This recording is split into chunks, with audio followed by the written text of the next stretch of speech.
Question number 17 देखें आप लोग। क्वेश्चन नंबर 17 हमने यहाँ पर नोट किया है। हिंदी मीडियम और इंग्लिश मीडियम दोनों ही बच्चे देखें। यहाँ पर लिखा है, रमेश की पुस्तकों में निम्नलिखित सौदों के लिए जर्नल के आवश्यक लेखे कीजिए। इंग्लिश में लिखा है, generalized the following transactions in the books of Ramesh. पहली एंट्री है, उसने 12,000 रुपये नगद, कैश कितना है 12,000 रुपये, 3,000 रुपये का फर्नीचर, 8,000 रुपये अपने भाई सुभाष से उधार लेकर और 7,000 रुपये कीमत के माल के साथ जो कि उसने अपने मित्र मोहन से उधार लिया था, व्यापार शुरू किया। यही इंग्लिश मीडियम में लिखा है, he started business with the following, cash 12,000, furniture 3,000, ₹8,000 borrowed from his brother Subhash and goods worth ₹7,000 which was given to him on credit by his friend Mohan। इतनी चीज़ों के साथ बिजनेस की शुरुआत की गई है। पहले ज़रा अमाउंट पे ध्यान दें। कैश, इन्होंने अपने पास से कैश लगाया है 12,000, फर्नीचर लगाया है 3,000 का और 8,000 रुपये अपने भाई सुभाष से उधार लिए। पहले इनके पास 12,000 रुपये नगद थे, 8,000 रुपये और उधार ले लिए। टोटल कैश हो गया इनके पास बिज़नेस में लगाने के लिए 20,000 रुपये, 3,000 का फर्नीचर है और 7,000 रुपये के गुड्स उधार लिए हैं मोहन से। अब इसको लिखना कैसे, ध्यान से देखो। 12,000 रुपये कैश इनके पास पहले से था और 8,000 रुपये का कैश इन्होंने उधार लिया, तो 12 + 8 मिला करके कैश हुआ 20,000 का। जर्नल एंट्री में यहाँ पर जितनी भी चीज़ें आप बिज़नेस में लगा रहे हैं, कैश लगा रहे हैं, बिजनेस फर्नीचर लगा रहे हैं और गुड्स। अब यहाँ परचेज़ की जगह गुड्स भी पहले लिखा जाता था, अब गुड्स और परचेज़ में से दोनों में से जो भी लिखेंगे सही होगा। वैसे आप लोग कोशिश करें कि यहाँ परचेज़ ही लिखें। तो cash account debit, furniture account debit, purchase account debit. पैसे कहाँ कहाँ से उधार लिए गए हैं, to Subhash loan, to Mohan और टू कैपिटल। कैश में सबसे पहले 12,000 इनके खुद के और 8,000 उधार ले करके कुल मिला के कैश में लग गए 20,000। फर्नीचर आपके पहले पॉइंट में दे रखा है 3,000 का और गुड्स यानी परचेज दे रखा है 7,000 रुपये का। सुभाष से कितने रुपए का लोन लिया है, 8,000 का, और मोहन से कितने का लोन लिया है, 7,000 का। ध्यान क्या रखना है, सुभाष से जो लोन लिया है वो नगद है, कैश में है, और जो मोहन से रुपए उधार लिए हैं वो रुपए नहीं है, वो गुड्स हैं 7,000 के। अब कैपिटल कितने की होगी ये आप लोग खुद मैच करेंगे, इन सबको ऐड कर लेंगे। 20 + 3 + 7 30 हो जाएगा और ये लेस कर देंगे, 7 और 8 को ऐड करें 15, 30 - 15 कैपिटल के सामने आएगा 15,000। ये है पहली एंट्री।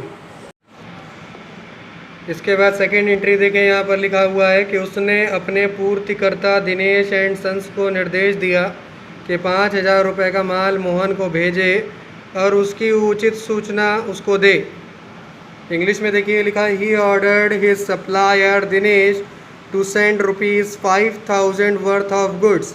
5,000 रुपये नहीं भेजने हैं, 5,000 रुपये के गुड्स भेजने हैं मोहन को। और इस बात का वो आदेश किसको दे रहा है, दिनेश को।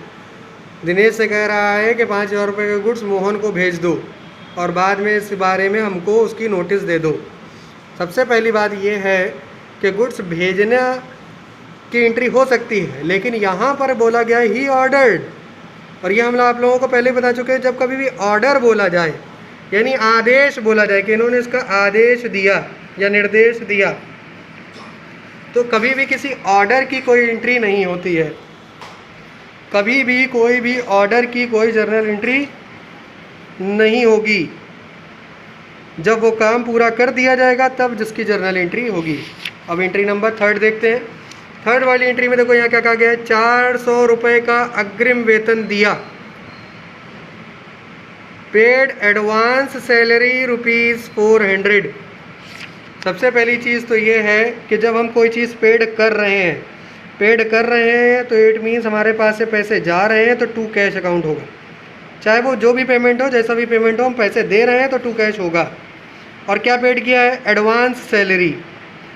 अब आप salary paid in advance debit लिखो, एडवांस सैलरी लिखो या प्रीपेड सैलरी अकाउंट डेबिट लिखो, इससे कोई फ़र्क नहीं पड़ता है। आप यहाँ पर prepaid salary account debit to cash भी लिख सकते हैं, advance salary account debit to cash भी लिख सकते हैं। कितने रुपए की एडवांस सैलरी पेड करी थी यहाँ पर, 400 रुपये की।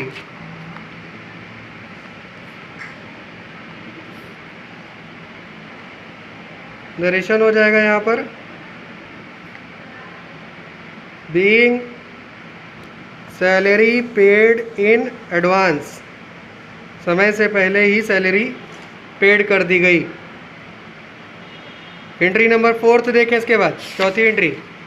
4 वाले में बोला गया नमन से रोकड़ प्राप्त की 11,700 और उसे बट्टा दिया 300 रुपये का, यानी डिस्काउंट दिया 300 रुपये। यहाँ देखिए 4 वाली entry, cash received from Naman 11,700 and discount allowed 300। Cash receive हो रहा है और साथ में डिस्काउंट भी आया है। तो ये बात हम आप लोगों को पहले ही बता चुके हैं, जब कभी भी कैश रिसीव्ड होगी तो कैश अकाउंट डेबिट होगा, और जब कैश के साथ में किसी एंट्री में डिस्काउंट आ रहा हो तो जिस साइड पर कैश होगा उसी साइड पर डिस्काउंट भी होगा। अगर कैश डेबिट है तो डिस्काउंट भी डेबिट होगा, कैश क्रेडिट है तो डिस्काउंट भी क्रेडिट होगा। आपको डिस्काउंट के नेचर पे नहीं जाना है, आपको सिर्फ कैश के नेचर पे जाना है। बस ये पहचानना सीखो कि कैश किधर लिखना है। पैसे आ रहे हैं तो कैश डेबिट में, पैसे जा रहे हैं तो कैश क्रेडिट में। डिस्काउंट अपने आप समझ में आ जाएगा। 2 में लिखना है उस व्यक्ति का नाम। नाम क्या है यहाँ पर? नमन। अमाउंट पे ध्यान दो, 11,700 कैश में और डिस्काउंट में 300 रुपये। 11,700 रुपये कैश में और 300 रुपये डिस्काउंट में, और दोनों को ऐड करेंगे तो नमन के सामने आएगा 12,000 रुपये। नरेशन लिखेंगे, यहाँ पर लिखा है कैश रिसीव्ड डिस्काउंट अलाउड, यही लिखना है यहाँ पर। Being cash received from Naman and discount allowed, ये लिखा है। और 5वीं एंट्री देखें इसके बाद, आखिरी एंट्री है 5th वाली। सा को नकद दिया 3,970 रुपये और उससे कटौती मिली 30 रुपये, ये अपोजिट है 4th वाले की। सी को कैश में पेड किया है, paid cash to C rupees 3,970 rupees and discount receive from him 30 rupees. अब यहाँ पर देखो, पेड कैश पैसा दिया, किसको पैसे दे रहे हैं? सी को। तो सी का नाम डेबिट में, पैसे हम दे रहे हैं तो हमारे पास से पैसा जा रहा है तो 2 में कैश होगा, और जिधर कैश होगा उधर ही डिस्काउंट भी होगा। इस तरह से ये लिखा जाएगा। अब अमाउंट पे ध्यान दो, कैश में 3,970 और 30 रुपये डिस्काउंट में। कैश के सामने 3,970 और डिस्काउंट में 30 रुपये, दोनों को ऐड करके डेबिट लिखेंगे। 4,000 रुपये सी में लिखेंगे। नरेशन होगा, being cash paid to C and discount received. हमेशा ध्यान रखें, डिस्काउंट अपोजिट नेचर का काम करता है। कैश हमेशा जब डेबिट होती है तो कैश रिसीव्ड होती है, कैश क्रेडिट होता है तो कैश पेड होता है। देख लो ध्यान से, कैश रिसीव्ड है तो डेबिट में है, कैश पेड है तो क्रेडिट में है। डिस्काउंट उल्टा होता है, डिस्काउंट अगर डेबिट में है तो डिस्काउंट अलाउड होता है, डिस्काउंट अगर क्रेडिट में है तो डिस्काउंट रिसीव्ड होता है। इसीलिए बार बार आपको समझा रहे हैं, आपको डिस्काउंट के नेचर पे नहीं जाना है, आपको कैश के नेचर पे जाना है। कैश पहचानो, कैश लिखो और डिस्काउंट उसी के साथ में लिख दो। कैश डेबिट है तो डिस्काउंट भी डेबिट है, कैश क्रेडिट है तो डिस्काउंट भी क्रेडिट है। ये आपका चैप्टर का लास्ट